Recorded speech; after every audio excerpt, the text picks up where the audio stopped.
ఆయకట్టుకు రాలేదబ్బా, రిజర్వాయర్లు కట్టిండ్రు, ఆయన ఫామ్ హౌస్కి వచ్చినాయి, రంగనాయక సాగర్ వదిలితే ఏడుకోతాయి, ఎర్రవల్లిలో కేసీఆర్ ఫామ్ హౌస్కి పోతాయి ఫస్ట్.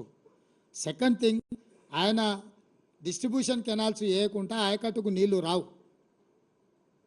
మీకు అర్థమైంది కదా, అది ఇరిగేషన్లో డిస్ట్రిబ్యూషన్ కెనాల్స్ పూర్తి చేయకుండా ఆయకట్టు రాదు. ఈరోజు వాళ్ళు చెప్తున్న అధికారిక లెక్కలే మేము చెప్తున్నాము. Sir sir sir sir sir sir ఇక అన్ని దొంగలు ఎత్తుకొని పోయారు కదా, అందుకే కదా గజ దొంగలు అని తండ్రి కొడుకులను మామ అల్లులు అని చెప్పేది.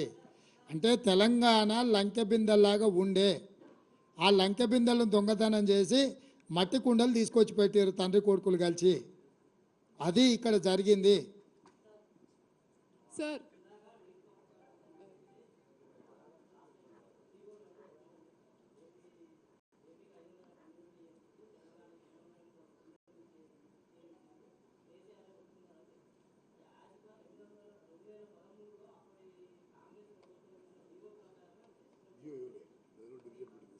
ఎవరిదా వాదన? అప్పుడు కంబైన్డ్ స్టేట్లో జీవో ఎందుకు ఉంటుంది, ప్రాజెక్టులు ఎందుకు ఉంటాయి? ఏమని ఇచ్చిండ్రు అని ఎవరన్నారు? ఇక్కడ సెటిల్మెంట్ అయిన ఒప్పందం కాగితం ఉంది, దీంట్లో నువ్వు చెప్పింది ఉందా? ఆ జీవో ప్రకారమే మేము ఒప్పందం చేసుకుందామని. ఇక్కడ ఎక్కడైనా ఇప్పుడు నువ్వు చెప్తున్నావు కదా 2015 మీటింగ్ మినిట్స్ ఉన్నాయి. నీ పేరు ఏం పేరు? ఏ పత్రిక? అది సంగతి.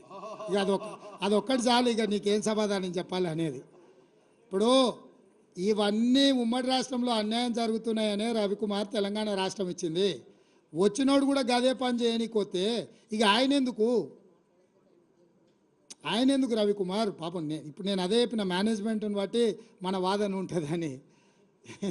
సో నేను నీకు క్లియర్గా చెప్తున్నా, అడాక్ బేసిస్ మీద 1 సంవత్సరానికి పెట్టింది, ప్రతి సంవత్సరం కొనసాగించారు. 2019కి వచ్చేవరకు ప్రతి సంవత్సరం ఏడొస్తుంది సార్, ఇక దీన్ని ట్రిబ్యునల్ కేటాయించే వరకు ఇట్లనే ఉందాం పోసారి అని అన్నాడు ఆయన.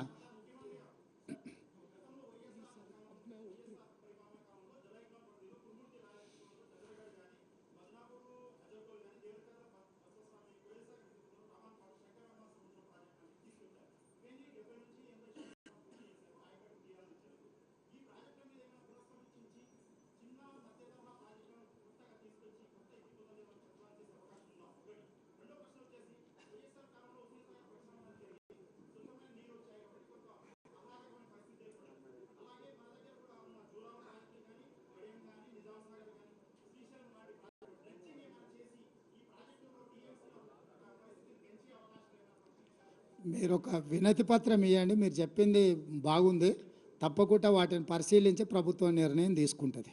డెఫినెట్గా మా ప్రభుత్వం ఓపెన్ మైండ్తో ఉన్నది, ఇచ్చే సూచనలని పరిగణలోకి తీసుకొని పరిశీలిస్తాం. సార్ సార్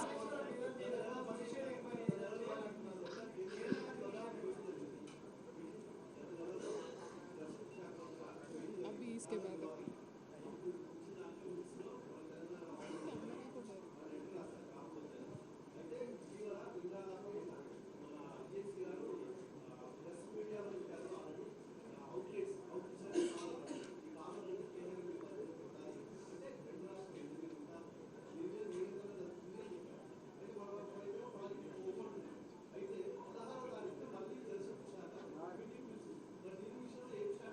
ఇప్పుడు నేను చెప్పేది అదే, కేంద్ర ప్రభుత్వం బాధ్యత పిలుస్తుంది, పిలిచిన తర్వాత మనం వెళ్ళి ఏం వాదన వినిపిస్తున్నాం వాళ్ళు అవే మీటింగ్ మినిట్స్ చేయాలా. వాళ్ళు కూడా వాళ్ళు కన్వీనియంట్గా వాళ్ళ పెత్తనం కర్రపెత్తనం చేయడానికి స్వాధీనం చేసుకుందాం అనుకుంటారు, కానీ మనం లేవనెత్తుతున్న సమస్యల్ని వాళ్ళు అర్థం చేసుకుంటలేరు, వాటిని పరిష్కరించాలనుకుంటలేరు.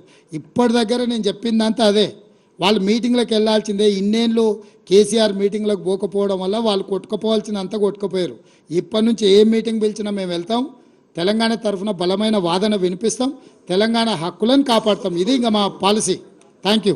Sir sir sir sir sir why are you not sir sir sir sir sir